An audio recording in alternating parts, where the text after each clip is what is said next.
Écoute-moi bien, le stress et l'anxiété n'existent pas. Tu l'as entendu, ils n'existent pas. Je sais à quoi tu penses maintenant. Tu ressens un pincement dans l'estomac, un élancement d'incrédulité, peut-être même un peu de colère. Comment oses-tu dire ça, te demandes-tu? Bien sûr qu'ils existent, je les sens, je les vis chaque jour. Et oui, bien sûr que tu les sens. Ces nœuds dans l'estomac quand tu penses à la facture qui arrive, cette tachycardie quand ton patron te regarde, cette sensation que le monde s'effondre sur toi à cause d'un message WhatsApp que tu n'attendais pas. Je comprends, tu le sens, tu le vis. Mais laisse-moi être très clair, ce que tu ressens est une réaction. C'est la perception d'une menace, pas la menace elle-même. C'est l'ombre, pas l'objet. Pense à ceci. As-tu déjà vu un lion dans la savane africaine stressé par l'avenir? As-tu vu un oiseau anxieux de ne pas trouver assez de verre demain? Non. Ils vivent de le présent. Leur réaction est instinctive, momentanée et liée à la réalité tangible de leur environnement. Nous, les humains, avons développé une capacité incroyable, celle de penser. Et cette capacité, qui nous a menés sur la Lune et nous a fait créer Internet, est aussi notre plus grande prison. Imagine que tu marches dans la forêt. Soudain, tu vois un serpent. Ton cœur s'accélère, tes muscles se tendent, ton esprit entre en mode d'alerte maximale. C'est le stress dans sa forme la plus pure. Une réponse biologique conçue pour te sauver la vie. Le serpent est réel, le danger est réel, ta réaction est réelle. Maintenant, que se passe-t-il si le serpent est, en réalité, une corde? Ou pire encore, que se passe-t-il si le serpent n'existe que dans ton esprit, parce que tu es resté bloqué sur une conversation que tu as eue hier, ou parce que tu t'inquiètes de quelque chose qui pourrait t'arriver dans 2 semaines? Là, la réaction est de la même, la sensation est la même, mais la menace n'existe pas. C'est une projection, une illusion créée par ton propre esprit. Tu vis dans un cinéma, regardant un film d'horreur que tu projettes toi-même. Et le plus frappant est que tu as le contrôle du projecteur. Je sais que cela sonne comme de la folie. Contrôler mon esprit? Si c'était si facile, pourquoi est-ce que je continue à ressentir cela? La réponse est que personne ne t'a appris comment faire. Nous avons grandi dans un monde qui nous dit que le stress est inévitable, que l'anxiété est une partie normale de la vie moderne. On te dit de prendre une pilule, d'aller en thérapie, de respirer profondément. Tout cela peut aider? Oui. Mais c'est comme essayer de sécher le sol pendant que le robinet coule encore. Nous devons fermer le robinet. Nous devons aller à la racine. Et c'est ici que le zen entre en jeu. Le zen n'est pas une religion. Ce ne sont pas des chants, ni des robes, ni de l'encens. C'est une philosophie pratique. C'est un chemin pour comprendre comment fonctionne ton esprit, comment il crée ces serpents illusoires et comment tu peux débrancher le projecteur. C'est une façon de regarder le monde et, plus important encore, de te regarder toi-même d'une manière qui désarme ces illusions. Il t'apprend à ne pas lutter contre tes pensées, mais à les observer, à ne pas t'identifier à tes peurs, mais à les voir passer comme des nuages dans le ciel. Il te permet de distinguer entre le tigre réel qui te poursuit et le tigre en papier que ton esprit a dessiné. Soudain, cette anxiété qui t'étouffe, ce stress qui te paralyse, commence à s'estomper. Non pas parce que tu les combats, mais parce que tu les comprends. Et en les comprenant, tu leur enlèves leur pouvoir. Mais que se passerait-il si je te disais que tu peux commencer à faire cela, à éliminer cette perception à la racine, cette fabrique d'illusions, en moins de 5 minutes par jour? Oui, tu as bien entendu. Je ne parle pas d'années de méditation au sommet d'une montagne. Je parle d'un changement radical, accessible et tangible que tu peux commencer aujourd'hui, même. Trop beau pour être vrai? Reste, car cela devient intéressant. L'idée que le stress est une illusion peut sembler provocante, n'est-ce pas? Elle te fait sortir de tes gonds. Mais, et si je te disais que cette même irritation, cette gêne que tu ressens maintenant, est l'exemple parfait de comment fonctionne ton esprit? Ton cerveau est une machine étonnante, conçue pour te protéger. Imagine un système de sécurité sophistiqué, scannant constamment l'horizon à la recherche de menaces. Le problème est que, dans le monde moderne, ce système de sécurité confond souvent une ombre avec un voleur, une opinion différente avec une attaque personnelle, ou une date limite avec la fin du monde. Pense à cela ainsi. Ton cerveau est un narrateur infatigable. Il te raconte toujours une histoire. Il te raconte l'histoire de ce qui s'est passé hier, l'histoire de ce qui pourrait arriver demain, l'histoire de ce que les autres pensent de toi. Et la plupart de ces histoires sont teintées de peur, d'inquiétude, de ce qui pourrait mal tourner. Pourquoi ? Parce que la peur est le mécanisme de survie le plus ancien. Dans la savane, celui qui s'inquiétait du lion avant de le voir était celui qui survivait. Mais aujourd'hui, ce même mécanisme, au lieu de te protéger, est en train de te noyer. Ton esprit n'est pas un miroir qui reflète la réalité, c'est une fenêtre déformée qui projette tes peurs et tes attentes sur elle. Tu vois le monde, non pas tel qu'il est, mais tel que tu es. Et quand cette fenêtre est embuée par l'inquiétude, par la culpabilité, par le besoin de tout contrôler, le monde devient un endroit hostile. T'es-tu déjà rendu compte que quand tu es stressé par une chose, soudain tout semble aller mal? Le café se renverse, le trafic est horrible, l'ordinateur se bloque. Ce n'est pas que les choses changent, c'est ta perception d'elles qui change. Ton esprit réactif, celui qui s'allume à la moindre étincelle d'inconfort, est celui qui commande. Alors, si le problème est de notre esprit, cette narratrice infatigable d'histoires de terreur, sommes-nous condamnés à vivre dans un cycle interminable d'inquiétude et d'anxiété? Sommes-nous piégés dans cette cage mentale que nous avons construite nous-mêmes? La réponse est un non catégorique. Absolument non. Tu manquerais la vérité la plus libératrice de toutes si tu croyais cela. La clé n'est pas de lutter contre ton esprit. C'est comme essayer d'éteindre un feu en y versant de l'essence. Plus tu luttes contre tes pensées d'anxiété, plus elles s'accrochent, plus tu essaies de contrôler ton stress, plus il t'échappe. La vraie clé, et c'est ici que le zen devient ton meilleur allié, c'est de la comprendre. C'est de dévoiler les tours de cet esprit. C'est d'apprendre à être l'observateur de l'histoire au lieu d'être le personnage principal qui souffre à chaque tournant dramatique. Le zen t'offre une carte claire, non pas pour supprimer tes pensées, mais pour les voir pour ce qu'elles sont, des événements passagers dans l'immensité de ta conscience. C'est comme apprendre à voir les nuages passer sans essayer d'en attraper aucun. Tu sais qu'ils sont là, tu les vois, mais ils ne sont pas toi. Et voici l'idée qui te fera repenser tout ce que tu croyais sur le bonheur. Et si je te disais que la recherche constante du bonheur est, en réalité, ce qui te stresse le plus? Cela sonne contre-intuitif, n'est-ce pas? Mais si ce que je veux c'est être heureux, comment la recherche de cela peut-elle être mon problème? Permets-moi de t'expliquer pourquoi cette affirmation, qui peut d'abord sembler absurde, est en réalité une vérité profonde qui peut transformer ta vie. Reste avec moi car ce qui vient maintenant va changer ta perspective pour toujours. Je t'ai lancé une bombe, n'est-ce pas? Cette idée que chercher le bonheur est, en réalité, ce qui te stresse le plus. Je sais que c'est contre-intuitif. Depuis que nous naissons, on nous programme pour le poursuivre. On nous bombarde d'images de sourires parfaits, de vies idylliques, de succès fulgurants. La publicité te crie que le bonheur est dans la nouvelle voiture, dans les vacances exotiques, dans le dernier modèle de téléphone. La société te pousse à croire qu'être heureux, c'est avoir un travail de rêve, un partenaire parfait, des enfants parfaits, une maison parfaite. Et si tu n'as pas tout cela, tu te sens comme un échec, n'est-ce pas? Tu te sens inquiet, incomplet. Et cette inquiétude, cette sensation qu'il me manque quelque chose, est la graine du stress et de l'anxiété. Imagine-toi dans une course sans fin. Le but est le bonheur, tu cours et tu cours, poursuivant un mirage dans le désert. Parfois, pendant un instant, tu sens que tu l'atteins. Une petite victoire au travail, un moment agréable avec des amis, et tu appelles cela bonheur. Mais ensuite, cette sensation s'estompe, et la voix dans ta tête te dit « ce n'est pas suffisant ». Tu dois continuer à courir, tu dois obtenir plus. Le vrai bonheur est un peu plus loin, juste après le prochain virage, et ainsi, tu passes ta vie à poursuivre un état qui, par sa propre nature, est éphémère. C'est comme essayer d'attraper le vent. Quand tu t'accroches à l'idée que le bonheur est un but à atteindre, tu crées une attente constante. Et quand la réalité ne répond pas à cette attente, tu souffres. Tu souffres parce que ton esprit te dit « ce n'est pas ce que cela devrait être. Tu devrais être heureux ». Et cet écart entre ce qui est et ce que tu penses qui devrait être est l'espace où fleurit l'anxiété. Tu te punis de ne pas te sentir d'une certaine façon, de ne pas avoir ce que tu crois qui te rendra heureux. Et ainsi, ironiquement, ta recherche incessante du bonheur t'éloigne précisément de la paix que tu désires. Elle te piège dans un cycle de désir, de frustration et finalement de stress. Alors, la question qui t'assaille est logique. Comment vais-je arrêter de chercher le bonheur? C'est ce que nous voulons tous.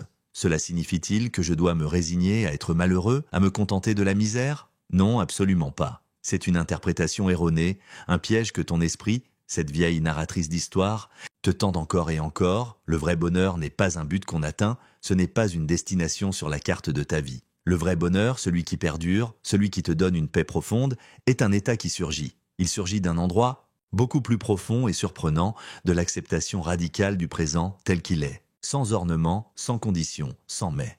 Pense à une fleur. La fleur ne cherche pas à être belle. Elle est simplement. Elle absorbe le soleil, l'eau et se déploie. Sa beauté n'est pas un effort, c'est une manifestation de sa propre nature dans ce moment présent. De la même manière, la vraie paix et la joie ne sont pas quelque chose que tu dois poursuivre désespérément, mais un état qui se révèle quand tu cesses de lutter contre la réalité. Le zen t'apprend à faire précisément cela. À embrasser même l'inconfort, à le voir, à le sentir, à le reconnaître, mais sans y ajouter la narrative de « c'est mauvais, je ne devrais pas ressentir cela ». Quand ta jambe te fait mal, tu sens la douleur. Point. Ta souffrance commence quand ton esprit ajoute « cette douleur est terrible, pourquoi moi? Je ne peux pas la supporter ». Le zen t'invite à l'expérience pure, sans le jugement ajouté, sans la résistance. Il t'apprend à t'asseoir avec tout ce qui se passe, que ce soit la joie, la tristesse, la frustration ou la paix. À être un témoin, pas une victime. Et c'est dans cette reddition à ce qui est, dans cette acceptation sans réserve du présent, que réside le paradoxe. En cessant de poursuivre le bonheur comme s'il était un papillon, tu t'ouvres à la possibilité que le bonheur, ou plus précisément, la paix profonde, surgisse naturellement. C'est comme quand tu cesses de chercher un objet perdu avec désespoir et soudain, il apparaît devant tes yeux. Mais attends un moment, cette histoire d'accepter radicalement et de cesser de chercher n'est pas se rendre, n'est-ce pas? N'est-ce pas se contenter de moins que ce que tu mérites? N'est-ce pas une forme de passivité, de renoncer à tes rêves et ambitions? C'est la question que tu te poses inévitablement. Et c'est une question cruciale, parce que la distinction ici est fondamentale pour comprendre le vrai pouvoir du zen. Ce n'est pas se rendre, ce n'est pas se contenter, c'est quelque chose de beaucoup plus puissant. Reste avec moi car la réponse à cette question t'ouvrira une porte vers une liberté que tu n'as jamais cru possible. Si tu t'es demandé si accepter radicalement signifie se rendre ou se contenter de moins, c'est une question absolument valide. C'est l'un des grands pièges mentaux que nous nous sommes construits. Nous avons associé l'ambition au stress, le succès à la lutte constante et la paix à l'inaction. On nous a enseigné que pour obtenir ce que tu veux, tu dois être dans un état de recherche perpétuelle, d'insatisfaction productive, que le feu de l'ambition a besoin de se nourrir de tension pour ne pas s'éteindre. Mais je te propose une idée radicalement opposée. Et si la vraie force, l'action la plus puissante et efficace, surgissait non pas de la tension, mais du calme, imagine un archer. S'il est tendu, si son esprit est plein de doutes et de peur, s'il s'inquiète du résultat, son pouls tremble. La flèche déviera. Mais un archer-maître, au moment de lâcher la flèche, entre dans un état de quiétude complète, de concentration absolue. Il ne pense pas à gagner, ni à échouer, il est simplement l'acte de lancer la flèche. Et c'est dans cette quiétude, dans cette absence de bruit mental, que réside la précision. C'est la différence entre réaction automatique et action consciente. Quand tu vis piégé dans le cycle du stress et de l'anxiété, ta vie est une série de réactions. Le réveil sonne et tu réagis avec agacement. Tu vois un email du travail et tu réagis avec inquiétude. Un commentaire sur les réseaux sociaux et tu réagis avec colère ou tristesse. Tu es comme un bateau à la dérive, poussé par chaque vague, par chaque vent qui souffle.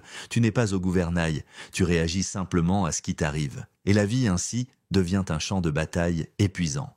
L'action consciente, qui est le cœur du zen, est complètement différente. Cela ne signifie pas que tu restes assis sans rien faire en attendant que les choses arrivent. Au contraire, cela signifie qu'avant d'agir, avant de parler, avant de décider, il y a un espace de clarté. Au lieu de la réaction impulsive, surgit une réponse réfléchie, alignée avec tes valeurs, pas avec tes peurs. C'est comme si, avant de bouger, tu t'arrêtais, respirais, et alors, avec un esprit calme et concentré, tu choisissais ton prochain pas. Ce n'est pas l'inaction, c'est l'action intentionnelle. C'est cesser d'être la poupée de chiffon que le vent agite, pour devenir l'architecte de ta propre existence. Je sais que la question rôde dans ton esprit. Si je ne cherche rien, si j'accepte simplement le présent, comment savoir que je progresse? Comment éviter de rester bloqué dans la médiocrité? C'est une objection naturelle parce qu'on nous a conditionnés à mesurer le progrès en termes de buts externes. Une promotion, plus d'argent, plus de possessions. Et si tu ne poursuis pas constamment ces points à l'horizon, tu sens que tu perds ton temps, n'est-ce pas? Que tu deviens paresseux ou complaisant. Mais permets-moi de redéfinir le progrès. Le progrès dans le zen n'est pas une ligne droite qui va d'un point A à un point B.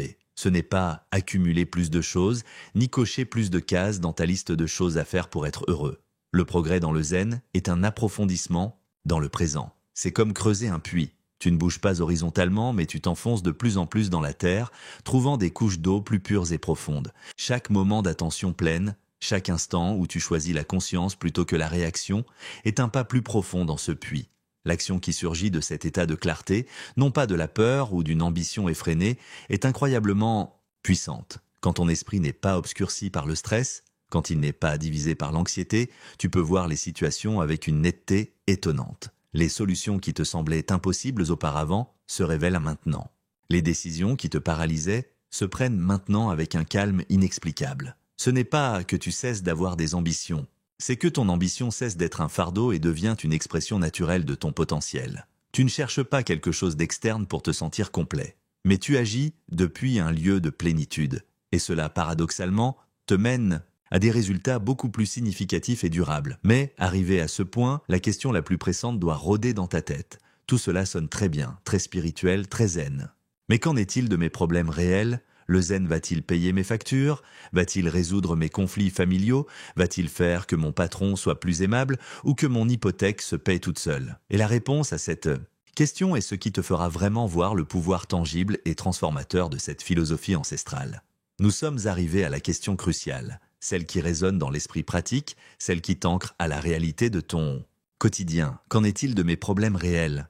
Le zen va-t-il payer mes factures? Va-t-il résoudre mes conflits familiaux? Va-t-il faire que mon patron soit plus aimable ou que mon hypothèque se paie toute seule? C'est une question juste et la réponse est aussi honnête que libératrice. Non, le zen ne va pas résoudre magiquement tes problèmes externes.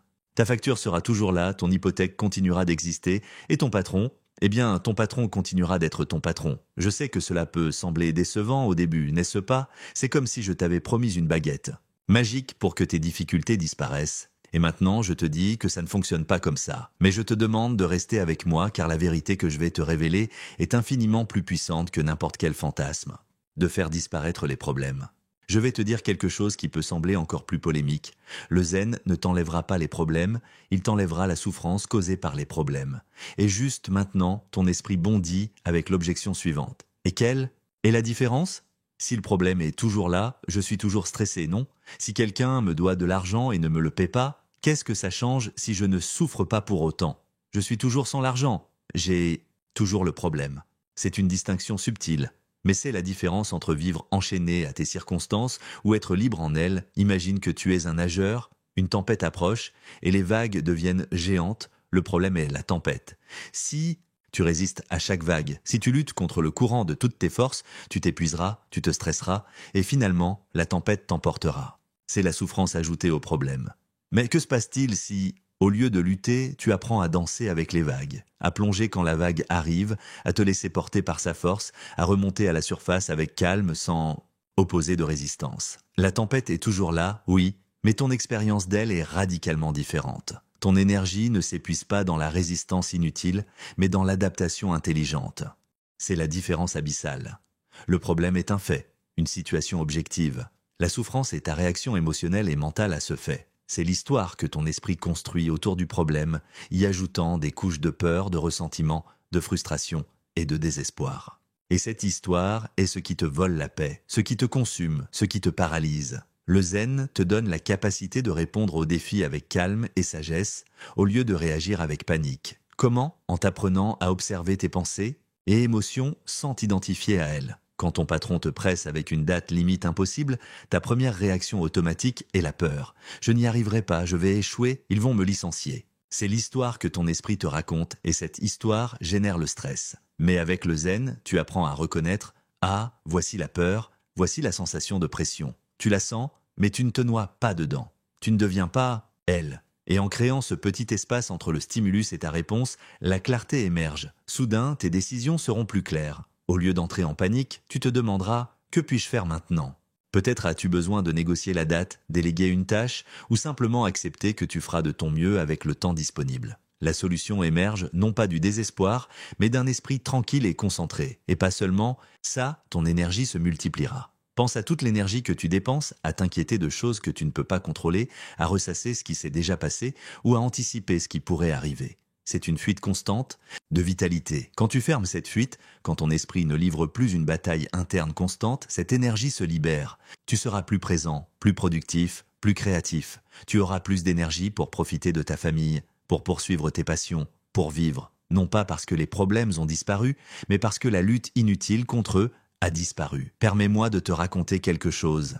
Je connais une personne qui a fait face à une situation économique dévastatrice. Elle a perdu son travail, ses économies se sont épuisées et la pression était immense. La réaction automatique aurait été de tomber dans une spirale de panique et de dépression. Et au début, oui, elle a ressenti une peur écrasante. Mais cette personne avait pratiqué le zen pendant des années et ce qu'elle a fait était extraordinaire. Au lieu de se laisser emporter par la panique, elle s'est assise avec sa peur, elle l'a observée. Elle a reconnu la sensation de « c'est terrible ». Et puis, au lieu de nourrir cette narrative, elle s'est demandé « quelle est la prochaine chose que je peux faire ici et maintenant ?» avec clarté, non pas avec l'espoir que le problème disparaisse, mais avec l'intention de répondre de la manière la plus efficace possible. Et cette clarté lui a permis de prendre des décisions qui, bien que douloureuses, étaient les bonnes. Elle a cherché de l'aide, a restructuré sa vie, et bien que le chemin ait été difficile, elle l'a parcouru avec une dignité et une force qui ont surpris tout le monde, elle y compris. Ce n'est pas qu'elle n'avait pas de problème, c'est qu'elle n'a pas été consumée par la souffrance que ces problèmes pouvaient générer. Alors oui, le zen ne t'enlèvera pas les problèmes. C'est encore mieux, il te donnera la liberté de les vivre sans qu'ils te détruisent. Il te donnera la capacité d'être le capitaine de ton propre navire, même dans la tempête la plus sauvage. Mais maintenant vient l'objection finale, celle qui résonne avec l'impatience de notre époque. Mais est-ce une solution rapide? Ou cela nécessite-t-il des années de méditation au sommet d'une montagne, loin de tout ce qui m'importe? C'est une question importante, et la réponse pourrait te surprendre. La question a flotté dans l'air, n'est-ce pas? Cette impatience. Inhérente à notre époque, la recherche de solutions rapides. Tu me demandes, est-ce une solution rapide? Ou cela nécessite-t-il des années de méditation au sommet d'une montagne, loin de tout ce qui m'importe? Et c'est ici que je te lance une autre affirmation qui va heurter de front tout ce que tu as entendu avant. Tu peux commencer à ressentir les bienfaits du zen aujourd'hui même avec seulement 1 minute. Je sais ce que tu penses. Ton esprit crie 1 minute? Sérieusement? 1 minute peut changer quelque chose d'aussi grand, d'aussi profond que le stress et l'anxiété qui m'étouffent? Cela sonne comme du marketing bon marché, comme une promesse vide. Si c'était si facile, pourquoi tout le monde ne le fait-il pas? Et tu as tout à fait le droit d'être sceptique. Nous avons été bombardés de pilules miracles, de régimes instantanés et de méthodes pour devenir riches du jour au lendemain. L'idée que quelque chose d'aussi simple puisse avoir un impact si profond sur un problème si complexe semble, à tout point de vue, une moquerie. Mais laisse-moi te raconter une histoire. Une fois, un pianiste célèbre fut abordé par un jeune aspirant qui lui demanda « Combien de temps me faudra-t-il pour jouer comme toi ?» Le maître le regarda et répondit « 20 ans ». Le jeune se découragea et dit « Mais maître, je pensais que tu m'enseignerais un raccourci, une façon rapide. » Le pianiste sourit et dit « Le raccourci est que chacune de ces 20 années sera composée de milliers de minutes. Et chacune de ces minutes, si tu la vis pleinement, si tu la consacres à la pratique avec attention, t'approche de la maîtrise. Ce que je t'offre n'est pas un raccourci qui évite le travail, mais un chemin qui fait que chaque pas, chaque minute, compte.